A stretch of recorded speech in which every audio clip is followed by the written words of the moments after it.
আপনারা সবাই অবগত আছেন যে আমরা গত 9 মার্চ আমাদের মেলাগঞ্জ মার্কেটিং কোঅপারেটিভে আমরা নির্বাচন অংশগ্রহণ করেছে আমাদের 5 জন আমাদের প্রতিনিধি।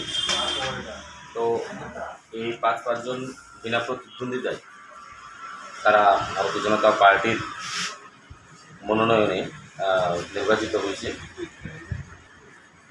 তাদের মধ্যে আমাদের রতন দাস আমাদের প্রাক্তন জেলা সভাপতি ছিলেন, এবং সুবিনয় চৌধুরী, বিনোদ চন্দ্র ঘোষ, সাধন সাহা এবং স্বপ্না দাস, এই 5 জন আমাদের প্রতিনিধি বিনা প্রতিদ্বন্দ্বিতায় জয়লাভ করছে।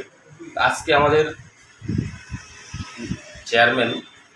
চেয়ারম্যানের আজকে নির্বাচন, তাও সর্বসম্মতিক্রমে আমরা রতন দাসকে আমাদের চেয়ারম্যান হিসেবে আমরা নিযুক্ত করছি। ধন্যবাদ ভারতীয় জনতা পার্টি আমার দলকে। দ্বিতীয়ত এমন একটা স্থানে আমাকে তারা চয়ন করলো যেটা এই অবস্থায় রুগ্ন অবস্থায় চলছে, এটাকে রোগমুক্ত করা, এটা হলো আমার প্রথম কর্তব্য, সবাই সহমতের ভিত্তিতে।